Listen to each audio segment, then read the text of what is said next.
Well, a lot of people wonder about that. My daughter started getting OT when she was 9 months old, and I thought, she doesn't have an occupation, why does she need occupational therapy?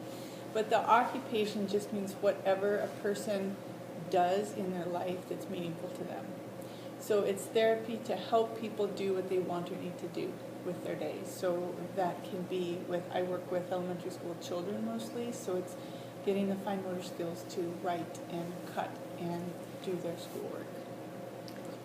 Why did you choose OT? Because my daughter started getting, actually it's even more specific, she started getting therapy at home when she was 9 months old. She has Down syndrome.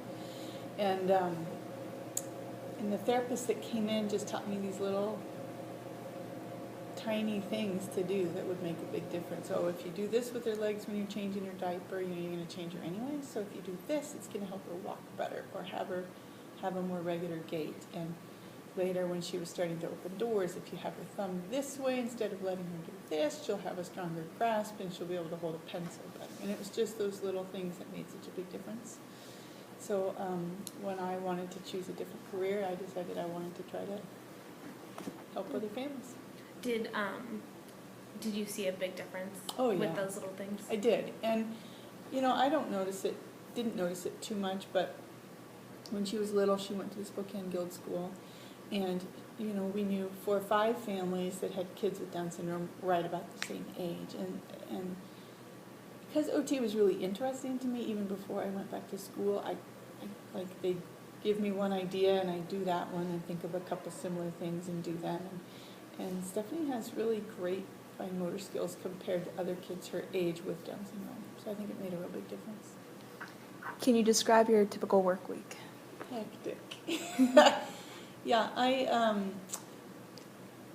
2 days a week I'm in preschools. One's a developmental preschool just for kids with special needs, and I have 8 kids in the morning class and 6 in the afternoon class.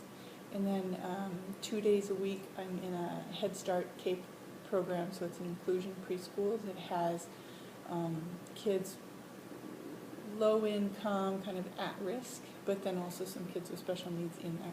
So I work with both of those. And then I have 2 students at one high school and 1 student at another, and I provide assistive technology consultation and service to kids who just aren't going to be hand writers, to get them to use technology to do their work. What is the best and worst part of your job? Well, the worst part of my job is easy. It's the paperwork. It's really the paperwork. I love working with the kids, and I love thinking of interventions and spending time with them. And I don't even mind documenting the sessions because that helps me see the progress and demonstrate progress to the families. Because we do give progress reports when kids get report cards. So, but the worst part of my job is not having time to do all that and all the new evaluations. And I have a full caseload of just kids to see, and then I just got asked to do 3 new evaluations, which take an hour each, plus an hour and a half to write them up, and 2 assistive technology requests in a school that I cover, but I don't actually have kids there right now, so it'll mean a special trip out there. So I end up either getting really behind or doing a lot of work at home in the evening, and I don't really like either option. The best part of my job is working with the kids and seeing the progress. So I've got an 18-year-old, he's about to graduate, he has really severe autism, and he's never been able to write his name. And the conventional wisdom is it's really hard to change the motor patterns that kids establish after about age 11. But he moved into this district at 16. And his mom really wanted him to get OT still, and felt like they'd spent a lot of time working on foundational skills, and he never really got to the point to work on handwriting, and then they decided he was too old to make progress. So I was a new grad, and I thought, well, my colleagues might say, nah, there's no way. But, so I talked to her, I said, I'll take him on for a year. If we don't see progress in a year, then we probably have missed that window. And she wrote me this great card that he signed all the family Christmas cards this year. And it's not perfect, but it's legible. And she just said, I can see such a difference. Why are fine motor skills important? Whoa. because we need them for almost everything we do. In the school setting where I work, you can't tie your shoe or get a drink of water or open your milk carton or, hold a pencil or zip your jacket or any of those things without your fine motor skills. What fine motor skills do you find most younger students struggling with? Hand strength. And I think it's a few reasons. I think medicine has come so far that a lot more premature babies are surviving, which is fantastic. But they have a lot of weakness and they're pretty fragile when they're young, so they don't get out and play and roughhouse. And the transition from outdoor play to indoor electronic entertainment means kids aren't out climbing and jumping and monkey bars and pulling and pushing and, so they just don't get that same kind of strength. What kind of tasks are used to help students develop fine motor skills? I try to be sure it's fun. I mean, with some of it has to be just drill. Yes, once again, we're going to practice how to make lowercase d's. But before that, I try to, we do a lot of, there's a whole book called Pencil Olympics.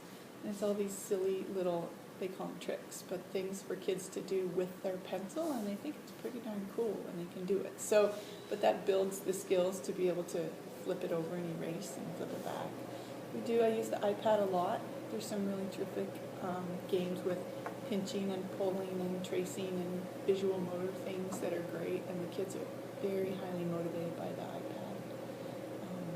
And a lot of strengthening games. I like playing the games like Topple. Do you know that game? There's these little discs with a handle on them, and you have to stack them up, and so it works on this pincer grasp, and it's balancing too.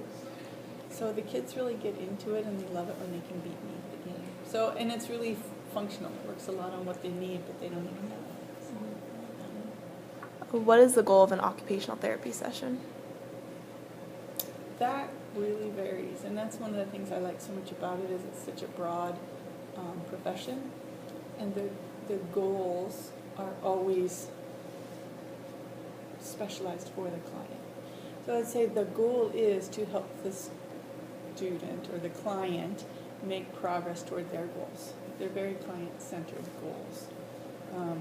A little less so in the elementary schools because, you can't ask a 4-year-old, so what are your goals? And then any advice that you would want to share with anyone who wants to be an occupational therapist? I would say try to get some experience, or even shadowing like you are, Megan, or get some experience in all. There are so many ways to be an OT. I'm one of the only people I know from grad school who is practicing in the area that they thought they wanted to